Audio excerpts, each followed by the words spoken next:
If every country on Earth is in debt, then here's the question nobody ever really asks out loud. Who exactly is the money owed to? The United States alone now carries more than $38 trillion in debt, the highest level in its history. Europe sits around $14 trillion. Japan is close to $9 trillion.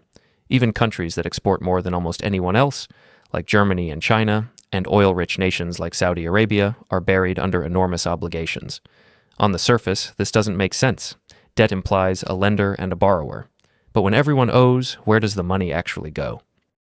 This is where the story gets interesting. Because debt isn't just a burden, it's the hidden architecture of the modern world.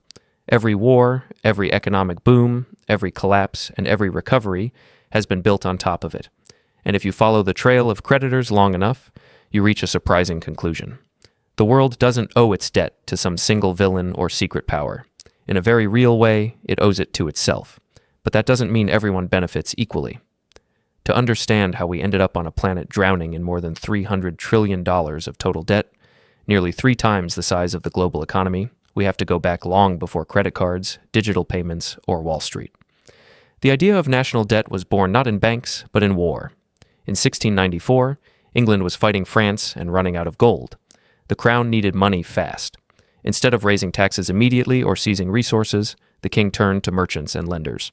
In exchange for a permanent stream of interest payments, backed by future tax revenue, they agreed to fund the war. To manage this arrangement, a new institution was created, the Bank of England. This moment changed history. For the first time, a government could spend money it didn't yet have.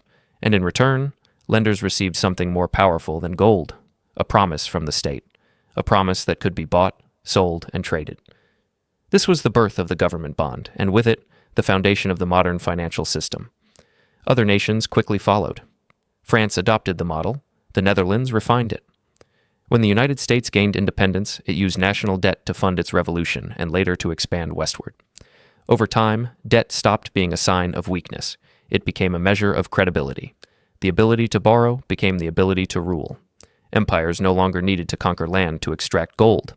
They could issue bonds and extract interest instead. The battlefield shifted from geography to balance sheets. Fast forward 3 centuries, and debt has become the world's most important export.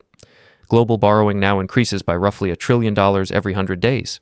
Every country owes, every bank lends, and every citizen, through taxes, savings, and pensions, is both a debtor and a creditor at the same time. So who actually holds the other end of the rope? Let's start with the United States, because its debt isn't just national, it's global. Of that $38 trillion, about half is publicly held, meaning it's owed to investors rather than to other branches of government. Roughly 2/3 of those investors are American institutions, banks, pension funds, mutual funds, insurance companies, and the Federal Reserve itself. The remaining third, around $9 trillion, is held overseas.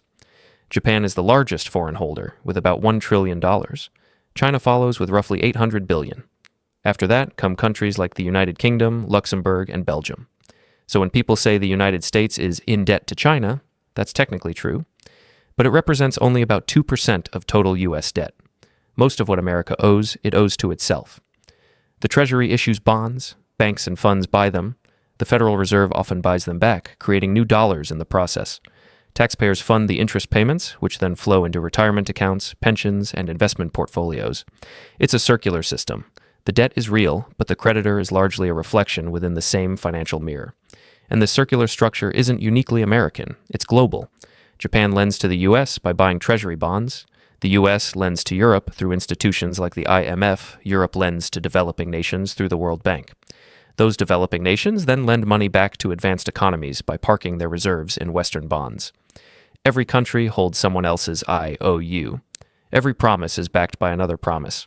It's like a global poker table where every player borrowed their chips from the person sitting next to them. The game continues only as long as nobody stands up, but there's another layer to this system, and it's the most powerful one of all, the financial markets. Behind every government bond exists a massive web of institutions, hedge funds, pension funds, sovereign wealth funds, and central banks, managing tens of trillions of dollars. These institutions decide which nations can borrow cheaply and which ones will pay a premium just to survive. When confidence holds, the system hums quietly in the background. But when confidence cracks, currencies collapse, governments fall, and entire economies can be reshaped almost overnight. Democracies may choose leaders, but markets decide who remains solvent. At the center of this entire structure sits the modern high priest of global finance, the central bank. Central banks don't just manage debt, they create it. When institutions like the Federal Reserve or the European Central Bank buy government bonds, they create new money in exchange. One balance sheet's liability becomes another's asset. Every dollar in circulation represents a unit of debt somewhere else. There is no such thing as debt-free money. Every bill, coin, and digital balance carries an invisible IOU embedded within it. For decades, this loop has sustained itself on confidence alone. As long as investors believe governments will continue paying interest, whether or not the debt is ever repaid, the system keeps moving. But history shows us what happens when that belief starts to fade, and that's where the story goes next. We've seen what happens when confidence breaks. In Greece, around 2010, government debt became impossible to service. Investors panicked. Bond yields exploded. The country was pushed to the brink. The European Central Bank and the IMF stepped in, but the rescue came at a cost. Austerity followed. Tax hikes, spending cuts, mass unemployment. For an entire generation, bailout became synonymous with sacrifice. Argentina's repeated defaults turned national debt into a recurring nightmare, scarring its economy again and again. In Sri Lanka, when the government ran out of foreign currency to service its loans, the result wasn't just financial stress. It was fuel shortages, political collapse, and social unrest. When the system breaks, creditors suddenly become visible. The IMF rating agencies. Anonymous bondholders who can squeeze entire nations without ever setting foot inside them. And yet, even after collapse, the same logic returns. Old debts are restructured. New loans replace old ones. The machine resets with a new label, but the same balance sheet underneath. Because in the modern world, sovereign debt isn't designed to be paid off. It's designed to be rolled over. This isn't a conspiracy, it's policy. When individuals take on debt, they're expected to repay the principal. Governments operate under a completely different rule book. They issue new bonds to pay off old ones, a process known as refinancing. The goal isn't repayment. The goal is continuity. Interest becomes the real product, the rent paid for stability. The global economy now depends on that rent the same way a shark depends on movement to survive. The United States will never eliminate its $38 trillion debt. Japan has been rolling over debt for decades, now exceeding 250% of its GDP. Yet its bond yields remain near zero. Investors aren't waiting for repayment. They're waiting for renewal. Why? Because government debt is treated as the safest collateral on earth. A U.S. Treasury bond isn't seen as a liability, it's an asset. Pension funds rely on it. Banks use it as security. Central banks treat it like money itself. The system depends on governments never paying off their debt, because if they did, the foundation of global finance would disappear. Imagine if the United States somehow paid off every dollar it owed. Banks and funds worldwide would instantly lose their most stable asset. The money supply would shrink, deflation would spread, markets would freeze. Paying off the debt wouldn't save the economy, it would destroy it. So governments do the opposite. They keep issuing debt, not recklessly, but rhythmically. The debt becomes the heartbeat of capitalism itself, pulsing through pensions, mortgages, and markets across the globe. That's why promises to balance the budget, or pay off the national debt, are largely illusions. The real goal isn't elimination, it's sustainability. Debt must remain serviceable and desirable enough to keep belief alive. Because once belief disappears, the numbers stop mattering. Interest rates spike. Confidence collapses. And an economy built entirely on rolling promises grinds to a halt. This is the real secret behind sovereign debt. The plan was never to pay it back. The plan is to keep everyone believing it will be. But here's the part that rarely gets discussed.